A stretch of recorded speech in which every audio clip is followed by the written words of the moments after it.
So how many times do you get to say to your friends, sorry, can't see you for lunch. I have an important meeting with my architect. Don't you have an architect? You have a dentist, don't you? Believe me, I'm milking this thing for all it's worth. And it's worth quite a lot. For those who don't already know, this spring Lemoyne will break ground for a new $3.5 million performing arts center. We're not building Lincoln Center here, but when we're done, we should have a facility that can serve Lemoyne College students for the next 20 years.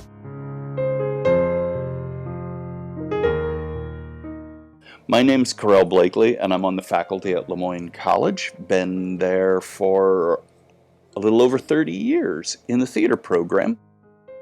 My name is William Morris, or Bill Morris, and I was formerly director of theater at Lemoyne College, but I finished my career as director of visual and performing arts.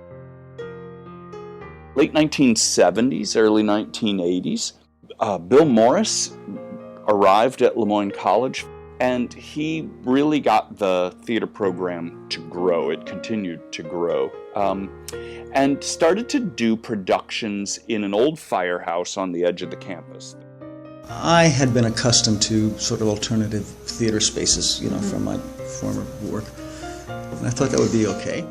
We spent the rest of the years making renovations or adaptations to the space to try to make it more and more usable. We'd do a show each semester, frequently Shakespeare, try to produce a monster play in this tiny little space, and it was a wonderful crucible for learning about design and production. I'm going to say 94-ish, I could be wrong, it might have been 95. Then President Mitchell, Father Mitchell, came over to the firehouse and wanted a tour, so we took him on the tour. But we had built a costume and prop storage space in the attic of the building. And Father Mitchell went up just enough to get his head to the attic level, just his chin up there, came back down. And it really wasn't 2 weeks later that he announced that one of the goals of this capital campaign was going to be a performing arts center. The college hired an architectural firm, QPK. They really wanted us to be highly involved in what they call the design development processes. That went on, in my memory, at least 3 years. It's funny to move from drawings to the actual construction. I was like a kid in a candy shop. So I took all kinds of pictures and would wander around and peer in at what they were doing and digging the foundations at first and then laying the blocks. All the walls, all the masonry block walls were built to full height. We were, I think, in my memory, 3, 4, 5 days away from having the roof steel installed. Right? I think I had heard on the radio or something like that. I was going to be, a thunderstorm or whatnot, and I know I just sort of dismissed it, It was actually over Labor Day weekend of a Sunday, I believe. This crazy fluke of a band of thunderstorms came rolling through. It was pitch black. And what I noticed at home was the wind was blowing sideways. See, I probably woke up, I forget, maybe 5:30 in the morning or whatnot, sensing that, wait a minute, something's not right. And then the phone rang, and it was Karel. And he said, I heard our building blew down. Really? I said, okay, let's get over there.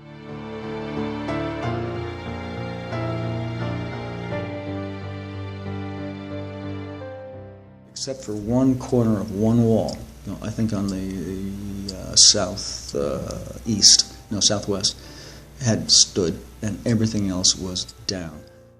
And everything else around it was down, meaning the general contractor's trailer, there's I said one of those pictures, completely blown, I think almost fully upside down, and trees and all kinds of construction debris and equipment was just scattered everywhere.